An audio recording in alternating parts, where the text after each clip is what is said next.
Ако му кажа, че го харесвам, а той ме отхвърли, много нараняващо. Аз не искам да страдам. Затова ще го лъжа. Не бъдете с някой, който не е готов да се обвърже на 100% с вас. Да поживеем малко, да пробваме да видиме. То пробвам 100, я пробвам Соня, изведнъж съм на 35, пробвала съм с 100 човека, с нито един не излиза. Представете си, ето сега едно нещо тук, бум! Да не правиме секс преди брак. Къде ще те на втория ден искат да правиме секс? И аз бих ги попитала, а какво ти дава това?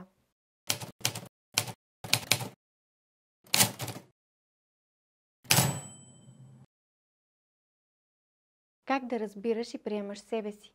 Да не се страхуваш да поставяш граници и да ги отстояваш във взаимоотношението, което градите като отбор, а не като врагове.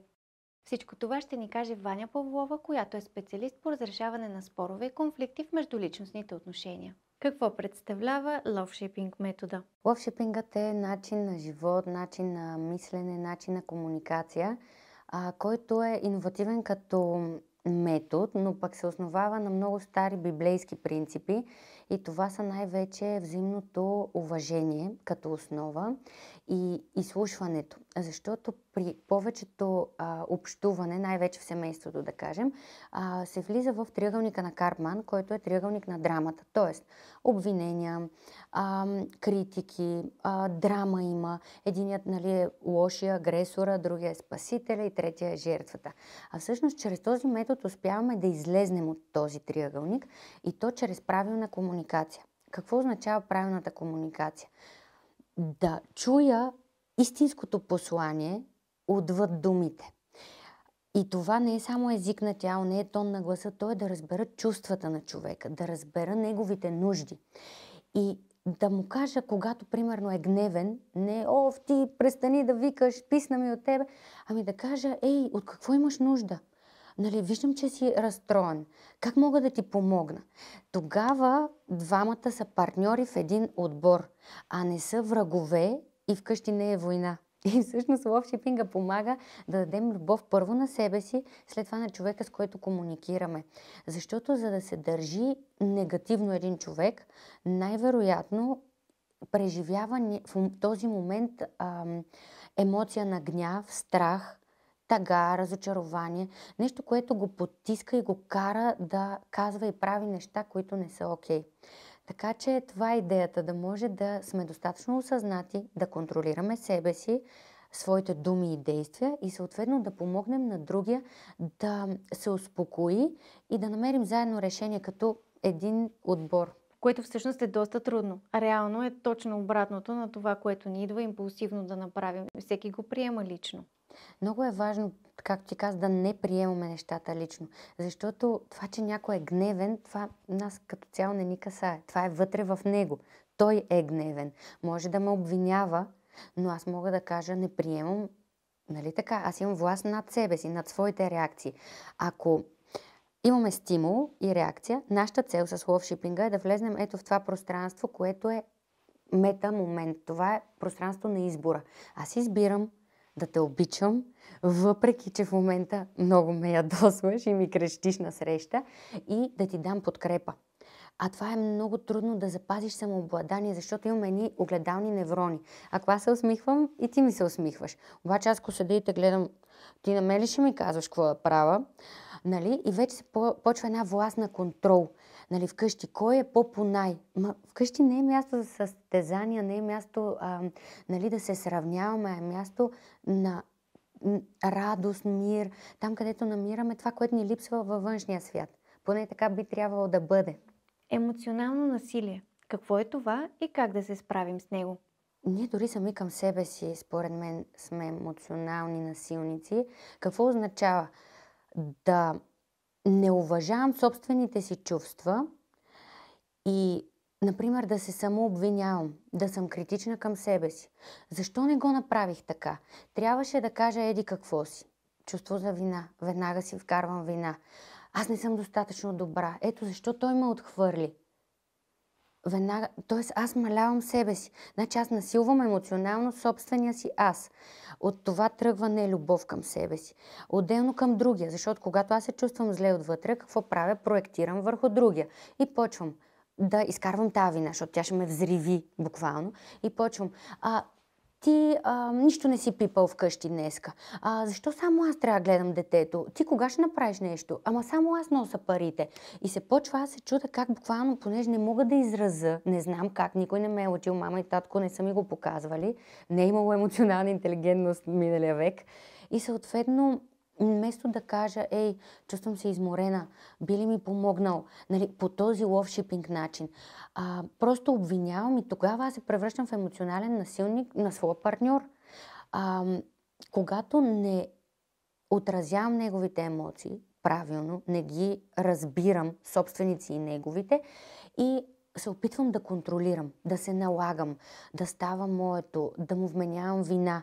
И вината какво е? Значи аз очаквам от тебе нещо, което ти не правиш, за да съм аз щастлива, значи то граничи и с арогантност. Просто една омагьосна въртележка, един негативен цикъл, който човек, когато работи върху себе си, това е моят призив към всички, изследвайте себе си, работете върху себе, наблюдение, да мога да се дистанцирам от себе си, да се погледна отстрани, да променя нещо в себе си, дори начина по който движа ръцете си, нали, ако застанам и те гледаме така, айде, и ти правя така, изпращам едно послание.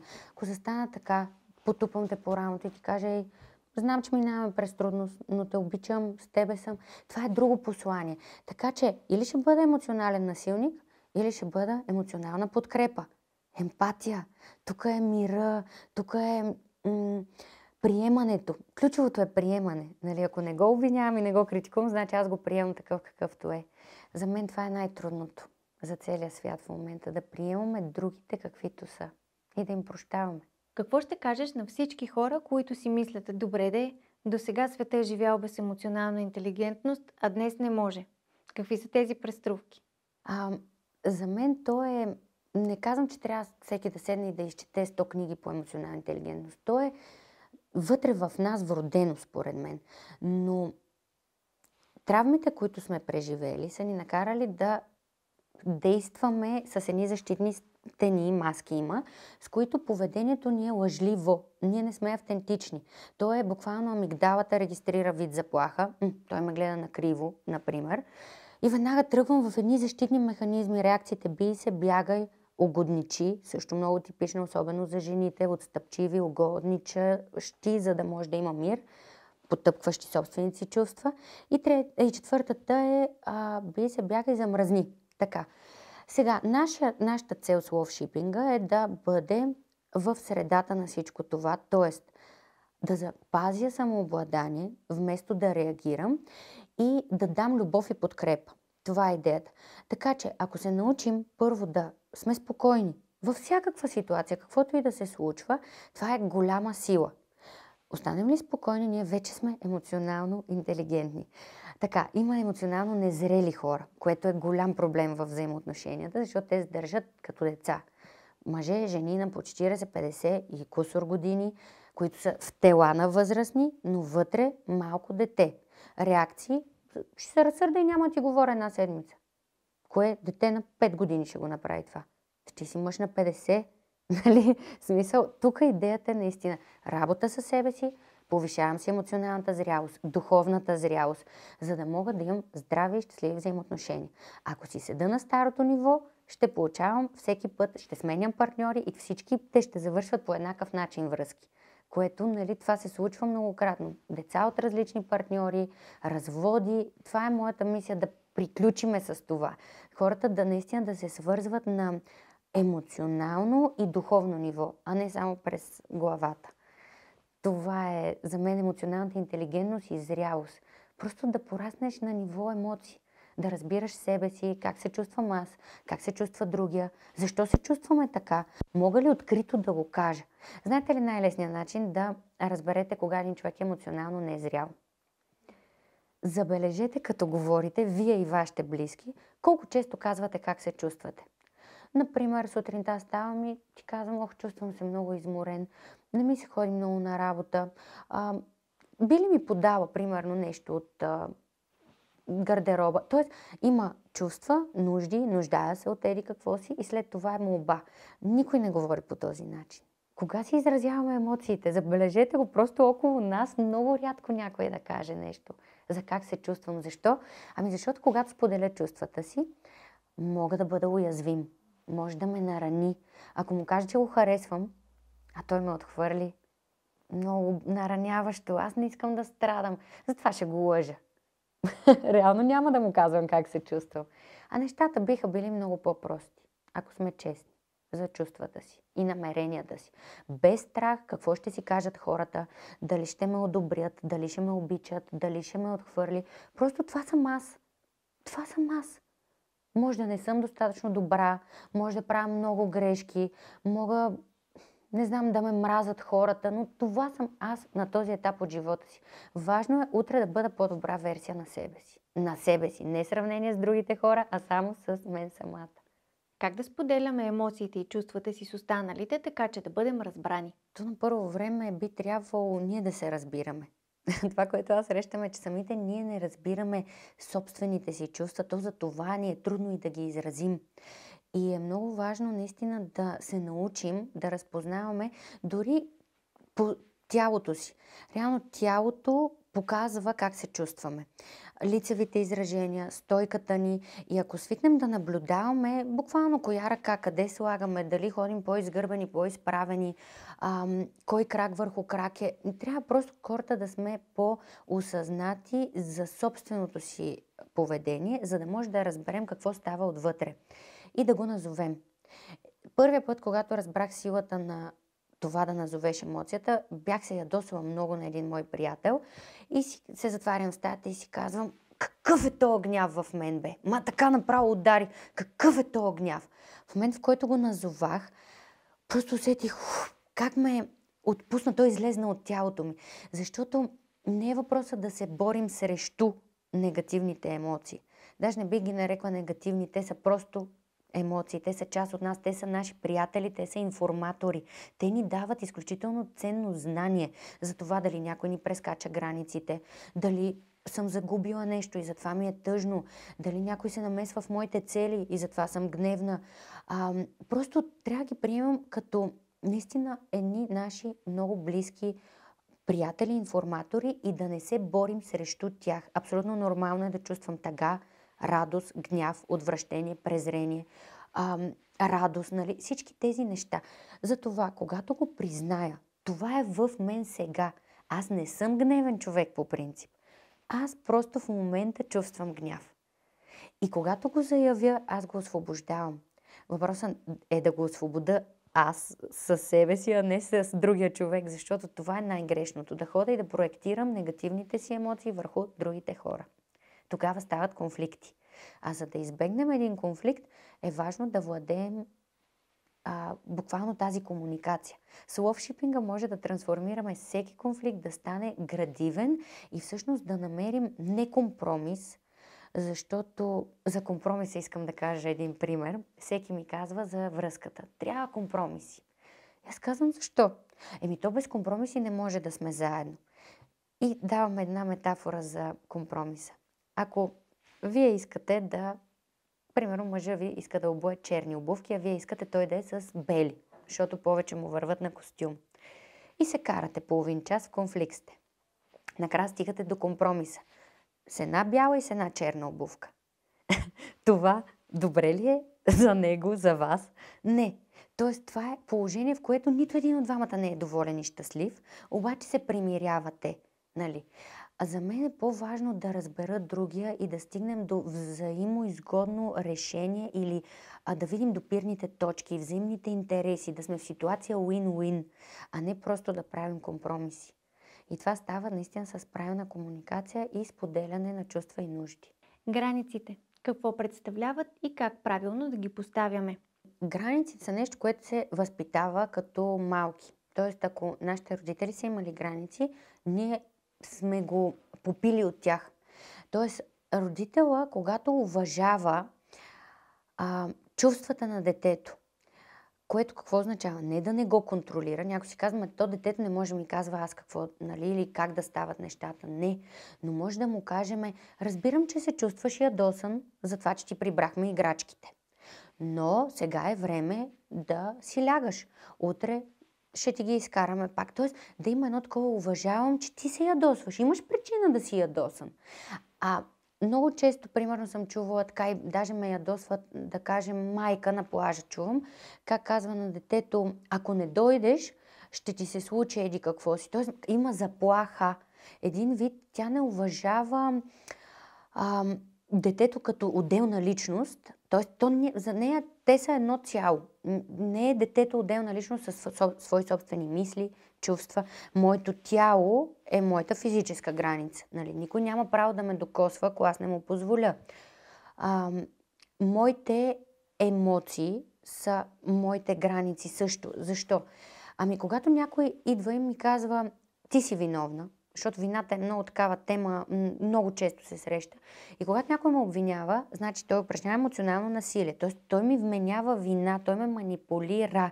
Значи аз, ако нямам граници, да, извинявай, така е, как да се промена, за да ти е добре на теб. Нали, е такава отстъпчива, да. После обаче затварям вратата и той ще му кажа аз, зад гърба му. Значи аз нямам смелостта да му кажа, виж, не приемам тия обвинения. Съвсем спокоен тон. Не приемам това, което ми казваш, аз не се чувствам виновна. Ето това е да мога да се заявя. Не е просто да кажа не. Това е да знам коя съм и да мога ясно, открито, честно, автентично да кажа, до тук, нали, прекрачваш ми границите, не ми е окей да те слушам. И някоя жена ми казва, какво да направя, като той ми вика и ми крещи? И аз казвам, излез от стаята. Най-малкото, значи това е твоето тяло, ти имаш власт над него. Ти не можеш да го накараш да спре, да крещи. Защото те ми казват, аз му казвам да млъкне. Значи ти се опитваш да го контролираш. Млъкни. Млъкни, защото на мен не ми е приятно. Да, знам, че ти е неприятно да ти повишават тон. Но най-лесното нещо е просто отвори вратата и промени локацията си. И му кажи, виж, не ми е приятно да ми повишаваш тон. Когато се успокоиш, аз съм тук за теб и искам да поговорим, искам да ти помогна. Но ако и ти влезнеш на това да му викаш и да му крещиш, е взрив. Така че границите се възпитават още от малки. Много е важно човек да ги развие. Примерно аз, когато гледах фермата, в която участвах, бях ядосна на себе си, че не поставях вътре граници. И за това хората се възползваха и буквално все едно им казвах, може да ми се качвате на главата. Защото исках да покажа любов и светлина. Но всъщност любовта и светлината е ние да можем да защитим себе си, когато някой се държи отвратително с нас. Тоест, границите са като представете си една невидима плексигласова топка, която така ме заобикаля. Аз виждам навън, но нищо отвън не може да ме достигне. Тоест, някой ми казва, ти си руса, тъпа, посредствена жена. И това минава така през топката. То не ме достига, то не достига сърцето ми. Не му се обиждам, не ми прави впечатление. Аз съм безразлична към него. Нали? Този човек се ядосва за това, че не ме е. Нали, някой го правят умишлено. Но ако това е някой в къщата, не можеш да го подминаваш постоянно. Трябва да покажеш, т.е. да кажеш, това преля чашата. Помолихте няколко пъти. Значи използваме ловшипинга, нали така? Казала съм, когато ти ми повишаваш тон, ме караш да се чувствам маловажна, да се чувствам, че съм нищо, примерно излагаш ме пред децата и така нататък. След това казвам, имам нужда от малко повече уважение. Чувствам се, как си така. Били, права молбата, и ако той не го промени това нещо, примерно 2-3 пъти след това се случва, че той не ме е чул ценно. Границата идва накрая и аз му казвам, виж, всеки път, когато ти го правиш, да знаеш, че аз ще спа при приятелка. Или ще си тръгвам от тук и нещо трябва да има. Налагането на граница е все едно последствията. Тоест, човека отсреща, който нарушава моите граници, трябва да понесе отговорност за действията си. Нали, права нещо, което влияе на другия негативно, значи ти, щом не ме разбираш с думи, ти трябва да понесеш някакъв вид, като не наказание, не оптиматум, някой го бърката, е по-скоро да разбереш, че не може да продължава така. Защото за мен една двойка, всъщност това са взаимозависима система, в която двама души свободно се отказват от част от свободите си. Нали? Сам съм си, мога да си правя всичко. Обаче, когато съм в двойка, аз осъзнавам, че моите действия оказват пряко влияние върху другия. Вече сме ние. Съответно, аз не мога да продължа да си хода по барове всяка вечер, защото това ми е хоби и ми харесва да се напивам и да се прибирам с различни жени. Значи аз решавам, че аз избирам да се промена, за да може този човек да е окей, да сме заедно. И в момента, в който този човек ми казва, ей, нараняваш ме, като ми повишаваш тон. И аз му казвам, аз съм си такъв, приеми ме. Ами, чакай, значи аз те приемам. Обаче има нещо, което вреди на връзката ни. И всъщност най-важното на границите е хората да разберат, че границите не отдалечават хората, а напротив, те запазват взаимоотношенията. И проблема е, че в началото не поставяме никакви граници, другия човек свиква така, т.е. ние го учиме другия, че така може. Че ние си търпиме, няма проблем. В един момент се събуждаме и си казваме, не ми харесва вече, така ще му поставя граници. И той си казва, чакай малко, ти до вчера бяха така нещата, защо сега сменяш? И винаги ще има бунт, винаги от другата страна ще има гняв. Но ако успеем да отстоим, нали, не е просто въпрос да се заявим, а да отстоим границите, то тогава това ще доведе до наистина промяна. Той ще научим другия как да се държи с нас, какво може и какво не. Повечето хора, които нямат граници, казват, говорят, виждат, че не става промяна и следващия момент казват, край, аз тебе не мога да бъда повече. Което според мен е много прибързано решение и то е плод на невъзможността и трябва смелост. По-скоро нямането на смелост да отстоя границите. Защото ако една жена каже, аз ще хода всеки път да спа при приятелка, когато ти ми повишаваш тон или когато ти се прибереш пиян, то тя трябва задължително да прави това, което е казала. Ако съответно той почне да й се моли, нали, има сега малко тук манипулация, извинявай, няма повече да го правя и тя е добре. Следващия път той си идва пак пиян или се развиква и тя, добре, айде, ще остана тук, нали. Тоест, тя променяйки, не отстоявайки границите си, олеква, той свиква, че тя е мека мара, как да го кажа, че няма реално думите и са кухи. Тоест тя говори нещо, но прави друго. Ето това е най-големия проблем. За да изгради граници, човек трябва да има ресурсна група. Тоест опора, в която когато има проблем с човека, на който се опитва да наложи граници, да може да отиде при тази ресурсна група за подкрепа. И това не е майка, татко, нали, защото те винаги ще кажат, ела си тук, ние ще спасиме. Не е идеята да ме спасат. Идеята е да ме подкрепят в това, аз да израсна и тази връзка да мине на следващото ниво. Често има сблъсък между очаквания и реалност. Какво може и трябва да даде един мъж на жената до себе си и обратното? Според мен най-голямата грешка е, че влизаш в взаимоотношения с хиляди очаквания и всъщност тогава си разочарован. А когато си разочарован, обвиняваш себе си или другия и оттам идва неприемането, непростителността и завъртането по негативната спирала. Затова според мен най-важното е да нямаш никога към никого никакви очаквания, защото каквото да се случи, ако е хубаво, супер, ако не е, нали, гледаме как го променим. Но за мен какво трябва или какво може един мъж да даде на една жена, може каквото му е по силите. Трябва да дават и двамата уважение. За мен най-голям проблем е, че липсва уважението в комуникацията. Не се изслушваме, говорим един върху друг. Много има квалификации, такива осъждания, лепване на етикети. Той е такъв, тя е такава. В момента, в който кажа ти си еди какъв си, вече сме в началото на конфликта, защото натискам личността на човек. Мога да кажа, твоето поведение, например, ме кара да се чувствам еди как си. Но виж как веднага обръщам, ме кара да се чувствам мен, а не осъждането, твоето поведение е отвратително. Това е съдя, критикувам. А мога да го кажа по ловшипинга. Когато ти правиш еди какво си, аз имам нужда, аз се чувствам, за мен е важно. И тогава много смекчавам цялата комуникация. Това е взаимно уважение. Просто това липсва в комуникацията. Да си даваме подкрепа също. Не сме свикнали или не сме научени, не знам, но когато един човек е гневен най-вероятно отдолу има един бълбукащ страх, който е, може би, невидим, неразбиран, не го интерпретираме правилно. И в този момент човек има нужда от подкрепа. Той не е себе си. Не го владее в момента гнева, страха, тъгата. И вместо да го, пришпорваме с нещо, просто може да отидем и да му дадем това усещане, че не си сам. Нали? Страха от самота, тези всичките травми са свързани с страх. Най-вече това, че аз съм сам в тая борба, в този лош свят, в тая трудна ситуация. Всъщност трябва да разберем, че другия човек има нужда от това да знае, че аз съм тук. Не е нужно ти да му решаваш проблемите, просто да отидеш да го потупаш по рамото и му кажеш, аз съм тук и съм с тебе. Това е голяма сила.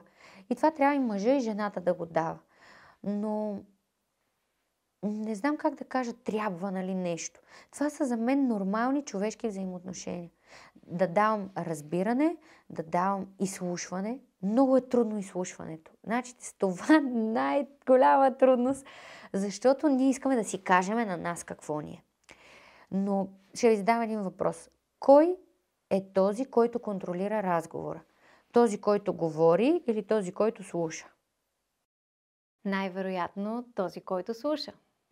Да, защото в този момент мисли, просто много процеси може да се случват в главата, да обмисля как да отговори, какво да каже, докато аз сега, докато говоря, няма как още 5 процеса да се случват в главата ми, нали? Така че слушайте. Събирането на информация за мен означава, този човек се разкрива. Аз научавам повече за него. Тоест, аз съм с повече информация. Значи, аз владея разговора. И така, това е, не знам друго какво да кажа, но за мен няма трябва, има аз мога и аз искам. Искам да дам на тази жена или на този мъж еди какво си. Но аз трябва да го почувствам, не той да ме кара. В момента, в който някой започне ме кара да давам нещо, което аз не искам или не го чувствам за правилно, значи съм манипулирана. А що ме манипулира, особено с страх или с вина, значи това не е моят човек. Не трябва да съм във връзка с някой, който използва емоциите ми, за да постига свои лични цели. Къде е балансът между даване и получаване в една връзка? Какъв е твоя коментар върху това, че напоследък жените не искат да получават, а мъжете да дават? Даване-получаване за мен е един взаимен процес, обмен, нон-стоп. И тук не става въпрос за пари, материални неща, а аз си го представям като давам ти моето внимание. Това е най-ценният ресурс. Да седа тук присъствието ми, времето ми, вниманието ми, моята енергия за теб, за да комуникираме. Така че това за мен трябва да бъде взаимно. Тоест, ако аз седя и ти говоря и виждам, че ти си цъкаш на телефона, нали, ти не ми връщаш същото. Ти не внимаваш. Нали. Значи, какъв е смисъл аз изобщо да говоря? Просто си взимам чантичката и си тръгвам от срещата. И дори няма и да ти се обяснявам защо. Идеята каква е? Някои хора се раздават твърде много. Това са по-често хората без граници, хората, които са отстъпчиви, които за тях това да обгрижват чувствата на другите е по-важно, отколкото да се грижат за себе си. И това е голям проблем в взаимоотношенията, защото какво се получава? Все едно, аз не съм важна, ти си по-важен от мен. И въздигам го, нали? Аз се раздавам за него, помагам му, правя всичко. В един момент, защо той се държи така с мен? Ами защото ти не се цениш. Няма как, нали? Трябва баланс. Да, времето, енергията ми са ограничени, изчерпаем ресурс. Както давам за децата, за домакинството, за мъжа си, така трябва да отделя време за себе си.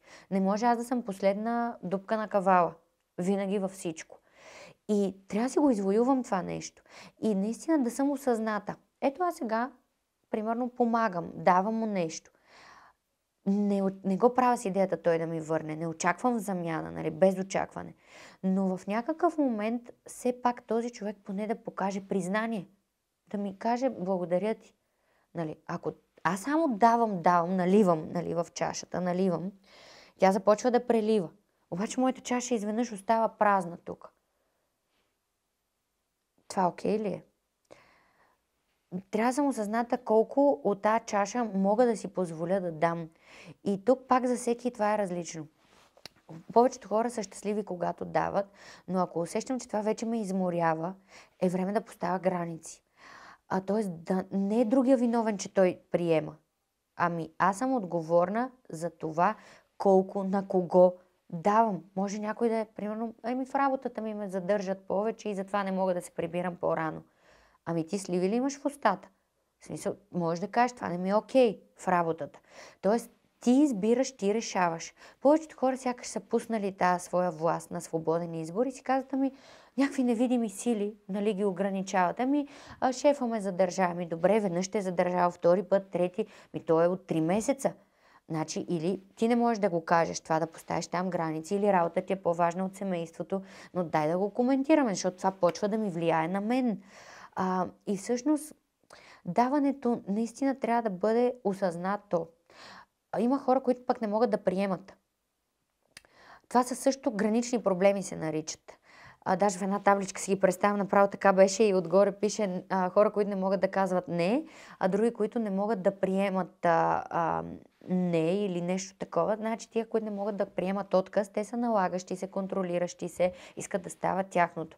Но има хора, които просто искаш да му направиш комплимент, даваш му бомбон, той иска да си вземе бомбон, обаче не, сега не ми е удобно, нали?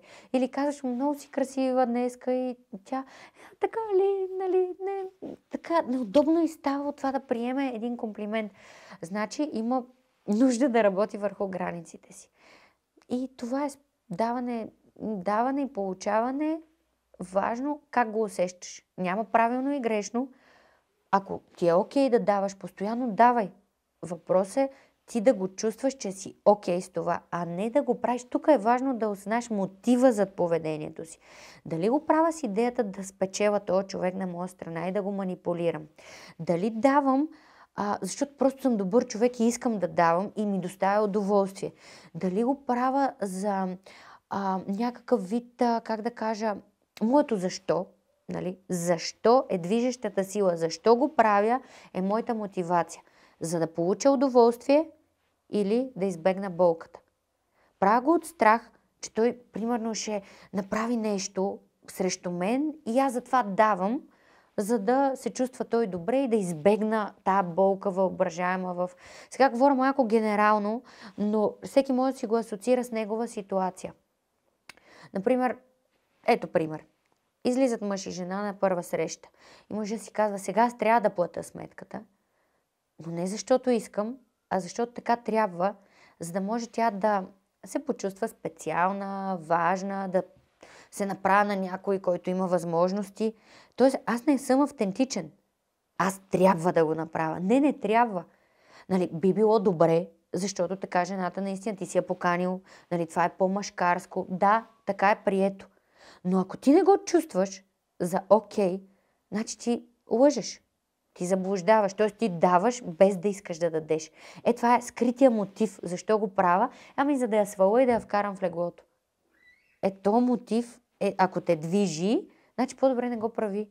Направи го, защото ти е приятна нейната компания и защото искаш да го направиш с идеята да я оцениш, тя да види, че ти наистина я харесваш. Нали, ако някой те покани на среща, и това е открито, искам да бъда с теб на интимно, да свалям те, то е странно тази жена ти отдели 2 часа, нали, да си я направя грим, прическа, да изглежда прекрасно и накрая ти да кажеш, да си разделиме по 3 лева кафето. Нали, малко има го и този момент на различни хора, различни идеали. Така че, вярно, че за всеки влак си има пътници. Дадох пример за даване и получаване. Как би следвало да бъде. Да давам от сърце. Какво е мястото на вярата във взаимоотношенията и какви са последствията от заживяването на двойката веднага заедно? Според мен е грях.